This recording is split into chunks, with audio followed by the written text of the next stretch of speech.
This certainly has been a talker. This after a major backlash from social media posts claiming NOPD was on scene but failed to act quickly. Police say that's not the case. WDSU Shay O'Connor live with the new details about the initial response. Shay.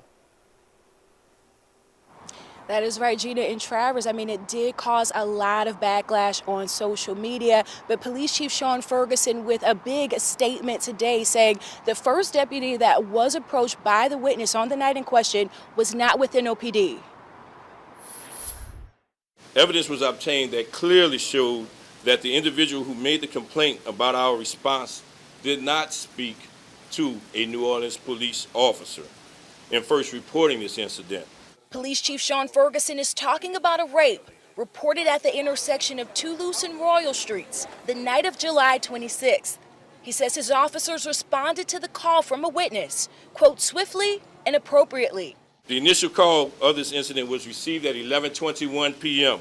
on July 26th, and the first responding officer arrived on scene at 11:24 p.m. At no time did an NOPD officer refuse assistance, fail to respond, or fail to take police action. The controversy comes after this 911 call was released just this week. There's a man having sex with a woman on the street corner in the open.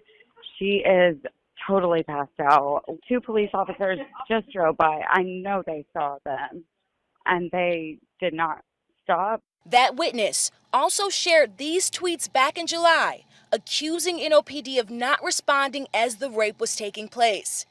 We're now learning the initial deputy the witness spoke with works with the city court constable's office, not NOPD. Officials say he was working in off-duty paid detail at the intersection when approached.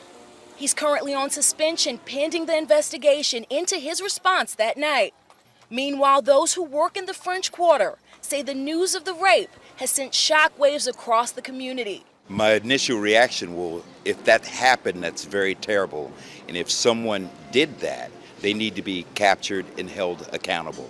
NOPD says investigators are looking into the rape and searching for the person responsible.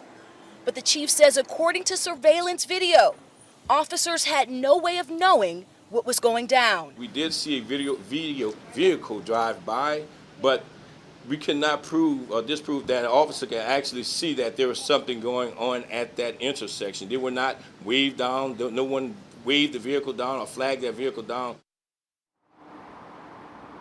Now, we have been in contact with the witness from that night. She tells WDSU that she's being informed by her lawyer not to speak on camera. I also asked the chief about the victim, the person who was raped on the night in question. No word yet, just yet on her condition. And of course, WDSU will continue to keep you updated. Reporting live from Mid-City, Shay O'Connor, WDSU News.